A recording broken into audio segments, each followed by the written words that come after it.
हाल ही में हमास द्वारा इजराइल के कई क्षेत्रों पर हमला किया गया।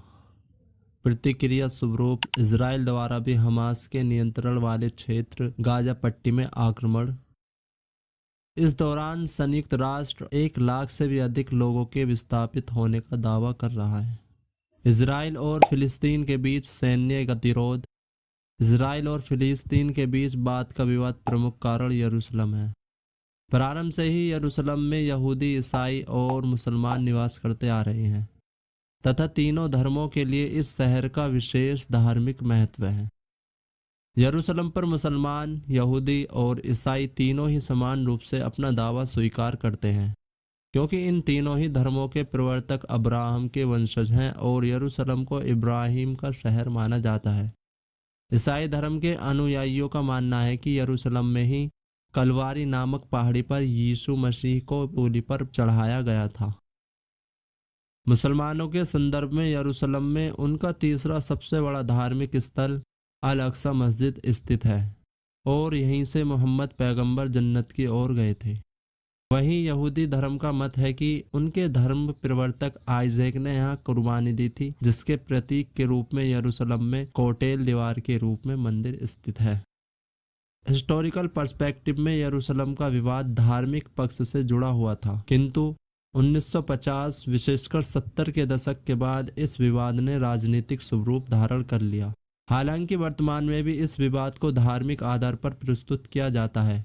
वस्तुतः यह धार्मिक न होकर अंतर्राष्ट्रीय कूटनीति एवं राजनीतिक प्रकृति से अधिक जुड़ा हुआ है।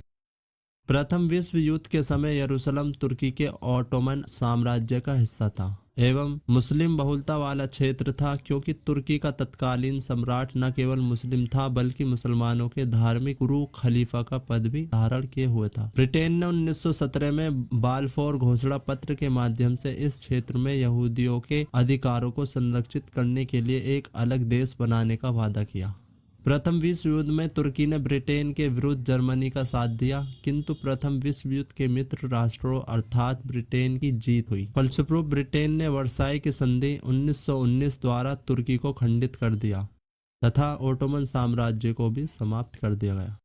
इसके बाद यरूशलेम क्षेत्र में रहने वाले यहूदियों ने यहूदी राष्ट्र बनाने के लिए यहूदी आंदोलन प्रारंभ कर दिया।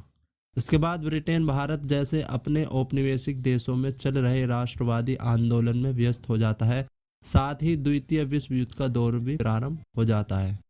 अतः ब्रिटेन यहूदियों के लिए अलग देश बनाने के अपने वादे को पूरा नहीं कर पाता। इसी बीच द्वितीय विश्व युद्ध प्रारंभ हो जाता है तथा जर्मनी के हिटलर द्वारा व्यापक पैमाने पर यहूदियों को मारा जाता है। माना जाता है कि हिटलर ने सेकेंड वर्ल्ड वॉर के दौरान लगभग 60 लाख से अधिक यहूदियों को खत्म कर दिया था, जो कि पूरे वैश्विक यहूदी समुदाय के लगभग 1/3 हिस्से के बराबर थे। इस घटनाक्रम के बाद यहूदी समुदाय दोबारा अपने हितों को संरक्षित करने के लिए फिलिस्तीन की तरफ आकर्षित हुए। सेकेंड वर्ल्ड वॉर में ब्रिटेन का समूह हालांकि विजयी रहता है, किंतु ब्रिटेन की अंतरराष्ट्रीय स्थिति काफी कमजोर हो जाती है। फिर से ब्रिटेन फिलिस्तीन में यहूदियों द्वारा अलग देश के गठन एवं यरूशलेम को उसकी राजधानी बनाने की योजना को व्यवहारिक स्वरूप प्रदान नहीं कर पाता। इसी दौरान 1947 में संयुक्त राष्ट्र द्वारा द्विराष्ट्र सिद्धांत के तहत फिलिस्तीन को यहूदियों और मुसलमानों में विभाजित करने की योजना को पारित किया गया तथा यरूशलेम को अंतर्राष्ट्रीय शहर घोषित कर दिया गया। अंतर्राष्ट्रीय शहर का तात्पर्य था कि यरूशलेम संयुक्त राष्ट्र के नियंत्रण में रहेगा तथा इस पर किसी एक देश विशेष का अधिकार नहीं होगा। किंतु संयुक्त राष्ट्र की इस योजना को मुसलमानों ने स्वीकार नहीं किया। दरअसल बंटवारे के बाद फिलिस्तीन को जमीन का आधे से भी कम हिस्सा मिला, जबकि बंटवारे के पहले करीब 90% जमीन पर मुसलमानों का अधिकार था। हालांकि यहूदियों ने अपने इस योजना को स्वीकार कर लिया। इसी दौरान बढ़ते तनाव तथा शांति स्थापित करने में विफल रहने के कारण ब्रिटेन ने स्वयं को इस क्षेत्र से अलग कर लिया।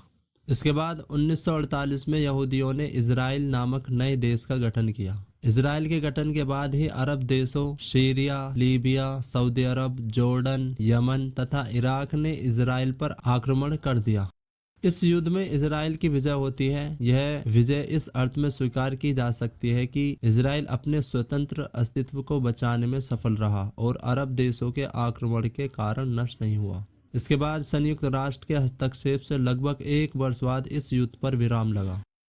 संयुक्त राष्ट्र ने 1949 को इजराइल को मान्यता प्रदान कर दी। इसके बाद इस क्षेत्र में निरंतर गतिरोध जारी रहा तथा अब धार्मिक पृष्ठभूमि की इस समस्या ने एक प्रकार से राजनीतिक स्वरूप धारण कर लिया। 1967 में दोबारा अरब देशों ने इजराइल पर आक्रमण किया, किंतु केवल 1 सप्ताह में ही इजराइल ने अरब देशों को पराजित कर दिया तथा अंतर्राष्ट्रीय शहर यरूशलेम के पूर्वी हिस्से पर अधिकार कर लिया। 1967 से लेकर इजराइल का यरूशलेम में पूर्वी हिस्सों पर अधिकार है तथा इस हिस्से को इजराइल द्वारा अपनी राजधानी घोषित किया गया। उल्लेखनीय है कि अपने गठन के पश्चात से ही इजराइल किसी भी युद्ध में अरब देशों से पराजित नहीं हुआ तथा बड़ी सरलता से मिस्र, जॉर्डन, लीबिया, सीरिया जैसे अरब देशों को हराने में सफल रहा।